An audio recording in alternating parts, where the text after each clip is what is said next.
Hello friends, आज का हमारा टॉपिक है fundamental theorem of equivalence relations. Already मैं बता चुकी हूँ इक्विवेलेंस रिलेशन क्या होता है, इक्विवेलेंस क्लास क्या होता है, पार्टीशन क्या होता है। ठीक है, तो fundamental theorem of equivalence relation ये क्या बोलती है? ये बोलती है कि हर एक इक्विवेलेंस रिलेशन, अगर आपका कोई सेट ए है, ठीक है, ये मेरा सेट ए है, तो सेट ए की बहुत सारे इक्विवेलेंस रिलेशंस पॉसिबल है। तो हर एक equivalence relation of any set A partitions the set, ठीक है, एंड कन्वर्स। ठीक है, कि मान लो इसके इक्विवेलेंस ये कुछ रिलेशंस हैं R1, R2, R3 ऐसे ऐसे करके कुछ Rn रिलेशंस हैं ऑन सेट ए। ठीक है, और ये सारे के सारे रिलेशंस मेरे कैसे हैं? इक्विवेलेंस रिलेशंस हैं। तो ये सारे के सारे रिलेशंस मेरे इक्विवेलेंस रिलेशन हैं।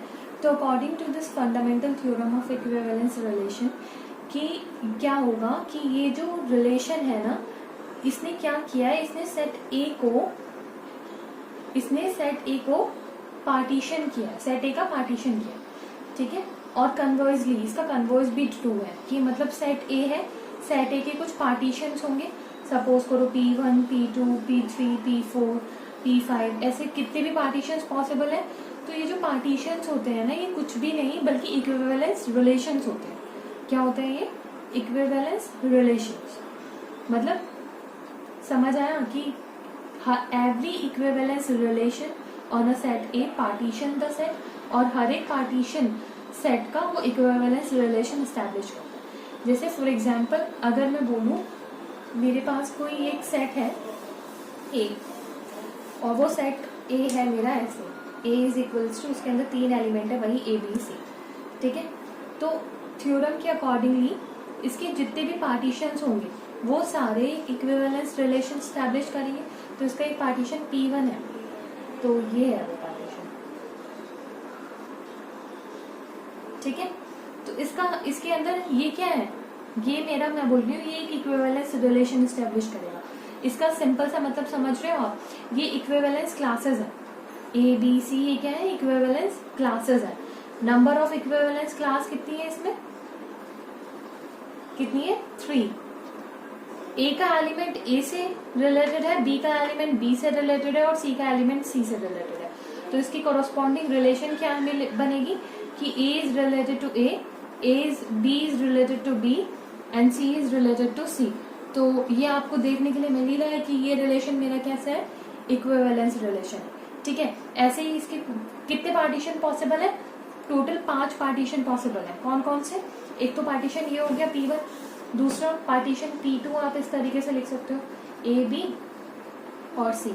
तो number of equivalence class 2, number of equivalence class कितनी है? 2। तो रिलेशन किस तरीके का बैठेगा इसमें कि A का एलिमेंट B के साथ रिलेटेड है, तो मतलब A B, B A ये वाला, ठीक है, और C अलग है, मतलब C खुद से रिलेटेड है, दैट इज C C।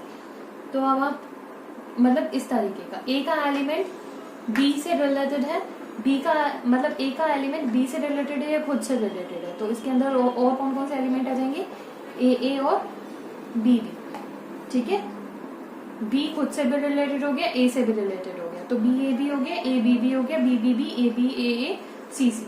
ठीक है, तो ये रिलेशन, अगेन ये वाला रिलेशन भी मेरा कैसा है? Equivalence relation. समझ आया? तो fundamental theorem of equivalence relation कहती है कि हर एक इक्विवेलेंस रिलेशन किसी भी सेट में वो सेट को पार्टीशन करती है, सेट का पार्टीशन करती है। और दूसरा कन्वर्स भी इसका ट्रू है कि सेट के जितने भी पार्टीशन होंगे उसकी कोरोस्पॉन्डिंग जो भी रिलेशन आप बनाओगे वो मेरा इक्विवेलेंस रिलेशन होगा। ठीक है, अब ये पार्टीशन था तो इसकी इक्विवेलेंस क्लास 2 है, तो उसके कोरिस्पॉन्डिंग रिलेशन ये बन सकता है। तो ये क्या होगा? समझ आया? तो कि इसके इस सेट के कितने पार्टीशन पॉसिबल है? 5 पार्टीशन पॉसिबल है, क्योंकि इसके अंदर 3 एलिमेंट्स हैं। ठीक है, तो कितने आप इक्विवेलेंस रिलेशंस बना सकते हो ऑन सेट ए? वो भी 5 ही बना सकते हो। समझ आया? ठीक है, अब एक इम्पॉर्टेंट इक्विवेलेंस रिलेशन है, उसे देखो। है क्या कि Z मेरा सेट ऑफ इंटीजर्स है, सबको पता है, Z से मैं इंटीजर्स के सेट को डिनोट करती हूँ। ठीक है, और M मेरा क्या है? एक पॉजिटिव इंटीजर है, m is a positive integer, z is a set of integer, m is a positive integer, ठीक है। तो for a b belongs to z, ठीक है, a is related to b if and only if m divides a minus b, ठीक है। मैंने इस तरीके का रिलेशन ये डिफाइन किया है और ये एक इक्विवेलेंस रिलेशन है, ठीक है, कि a is related to b, a b आप इंटीजर्स के सेट से लोगे और a is related to b if and only if m divides a minus b, where m is a positive integer, ठीक है, m divides a minus b, ठीक है। तो आप इसको इस तरीके से भी लिख सकते हो, m divides a minus b को, a is equivalent to b modulo m, इसका मतलब यही है, m divides a minus b, ठीक है, इसका मतलब है m divides a minus b, इस तरीके से भी आप लिख सकते हो, समझ आया। फॉर एग्जाम्पल अगर मैं लिखूं 3 डिवाइड्स 7 माइनस माइनस 2, डिवाइड करेगा, या 3 डिवाइड्स 9, 9 को आराम से डिवाइड कर सकता है, तो आप इसको ऐसे भी लिख सकते हो 7 इज कॉन्ग्रुएंट टू माइनस 2, ठीक है, मॉडलो 3, मॉडलो 3, आप इस तरीके से लिख सकते हो। तो ये मेरी नोटिफिकेशन, ठीक है, मतलब इस तरीके से मैं इसको डिनोट करूंगी। अब देखो इधर देखो, आपने क्या किया, आप इसको a को m डिवाइड से a माइनस b और b है, तो a को कुछ इस तरीके से लिख सकते हो m q1 प्लस r, लिख सकते हो। b को भी ऐसे ही लिख लेते हैं m q2, इसको r1 मान लो, प्लस r2, ठीक है। तो a माइनस b क्या हो जाएगा, m q1 minus q2 plus r1 minus r2। अब a माइनस b को m कब डिवाइड करेगा, इसको तो डिवाइड करेगा, इसको तो कर ही देगा डिवाइड, प्लस लेकिन ये जो r1 माइनस r2 है ये मेरा क्या होना चाहिए, 0 होना चाहिए, ठीक है, तभी ये m a माइनस b को डिवाइड कर पाएगा, ठीक है। तो r1 माइनस r2 0 होना चाहिए, r1 minus r2 is equals to 0, इसका मतलब है r1 मेरा r2 के बराबर होना चाहिए, तभी ये इसको डिवाइड कर पाएगा। इसका मतलब क्या है, इसका मतलब सिंपल सा है कि अगर मेरा a मॉडलो b, मतलब a is congruent to b modulo m है, इस तरीके से, ठीक है, इस तरीके से है, तो ये कंडीशन मेरी तब पॉसिबल होगी अगर आप a को m से डिवाइड करते हो सेपरेटली, तो जो रिमाइंडर आता है वही, जब आप b को m से डिवाइड करते हो तो वही रिमाइंडर सेम आना चाहिए, मतलब दोनों का रिमाइंडर क्या होना चाहिए, सेम होना चाहिए। when a and b are divided by m, they should leave the same remainder, ठीक है, समझ आया। अब इसकी कुछ प्रॉपर्टीज है, प्रॉपर्टीज देखो क्या प्रॉपर्टीज है, कि इफ a मॉडलो b, मतलब is congruent to b modulo m, ठीक है, अगर ऐसा है, ठीक है, देन इसका मतलब क्या है, a minus b, m divides a minus b, अगर ऐसा है m divides a minus b, then k a minus k b को भी m डिवाइड कर देगा, modulo m for all k belongs to z, ऐसा हो जाएगा, फॉर श्योर ऐसा हो जाएगा भाई, क्योंकि देखो m डिवाइड कर रहा था a माइनस बी को, तो m डिवाइड नहीं कर पाएगा क्या, k a माइनस बी को, आराम से कर देगा, ठीक है, k मेरा वहां पर इंटीजर है क्योंकि, ठीक है, पहली प्रॉपर्टी। दूसरी देखो a प्लस सी, और इधर मैंने लिख दिया b plus c modulo m for all c belongs to integer, ऐसा हो जाएगा, ऑब्वियसली हो जाएगा, because this is nothing a plus c minus b plus c, that is a minus b, m divides a minus b, ठीक है, that is कि जब m divide करेगा a को, या फिर m a प्लस सी को जब डिवाइड करेगा, तो जो रिमाइंडर बचेगा, m जब डिवाइड करेगा a प्लस सी को और m जब डिवाइड करेगा b प्लस सी को, तो जो रिमाइंडर होगा वो सेम होगा दोनों ही केस में, समझ आया।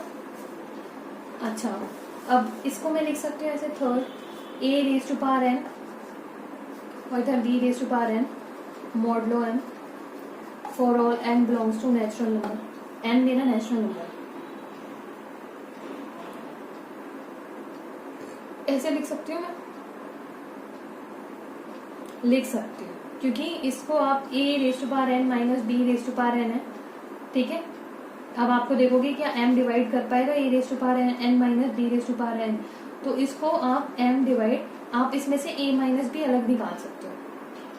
आप इसमें से a माइनस b अलग निकालोगे तो यहाँ कुछ ऐसे ही बचेगा, a n minus one plus कुछ b n माइनस वन, मतलब इसका ऐसे फैक्टर आप कर सकते हो, a माइनस b अलग निकाल सकते हो, तो कुछ इधर बच जाएगा। तो m divides a minus b, तो ये खुद हो ही जाएगा, तो a raise to power n और b raise to power n से भी इसको रिप्लेस कर सकते हो, ठीक है। n क्या है आपका, नेचुरल नंबर है, ओके।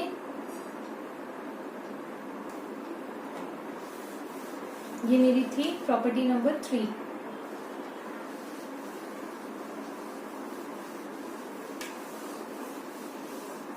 अब प्रॉपर्टी 4 है, if m divides a minus b and m divides c minus g, ठीक है। तो अगर मैं इन दोनों को प्लस करूं, a plus c b plus d, तो हो जाएगा ऐसा, आराम से हो जाएगा, क्योंकि आप इसको a plus c minus b plus d m divide, ये तो लिखोगे m डिवाइड, आप इसको क्या लिखो, a minus b plus plus minus c minus d. अब ये भी कुछ m का फैक्टर है, ये भी m का फैक्टर है, तो इस पूरे को भी तो डिवाइड कर ही देगा ना, तो इस तरीके से आप निकाल सकते हो इसमें, ठीक है। अब अगर मेरा सपोज करो एक पॉलिनोमियल है, मेरा कोई पॉलिनोमियल है px है मेरा कुछ ऐसे a0 plus a1x plus a2x square plus ऐसे ऐसे करके an x है, ठीक है, ठीक है। अब देखो, अब आपने a माइनस b को तो m डिवाइड कर रहा है, अब देखो p of a minus p of b को भी क्या m डिवाइड कर पाएगा, ये हो जाएगा।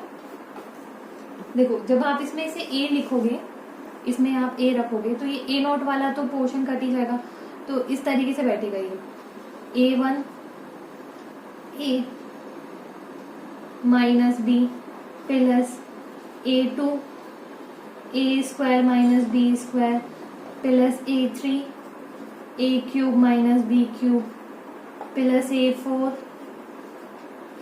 माइनस b4, कुछ इस तरीके से बैठेगा ना, ऐसे ऐसे करके, plus a raise to power n minus b raise to power n। और मैंने आपको बताया था इन सब में से आप a माइनस b को क्या ले सकते हो, कॉमन ले सकते हो, तो a माइनस बी को सबको कॉमन निकल जाएगा, तो m divide a minus b, तो m इसको भी डिवाइड कर देगा पूरे, तो समझ आया, समझ आ रहा है ना, हो जाएगा। तो ये हमारा एक इम्पॉर्टेंट इक्विवेलेंस रिलेशन था कि m divides a minus b, इसका मतलब होता है जब मैं इस तरीके से लिखती हूँ तो उसका मतलब होता है m divides a minus b, और वो तब, इसका सिंपल सा मतलब है कि जब आप a से इंडिविजुअली डिवाइड करोगे m को, मतलब m जब a को डिवाइड करेगा तो जो रिमाइंडर बचेगा वो सेम होगा जब m b को डिवाइड करेगा, तो जो रिमाइंडर बचेगा, दोनों के रिमाइंडर क्या होने चाहिए, सेम होने चाहिए, only then m divide a minus b, ठीक है।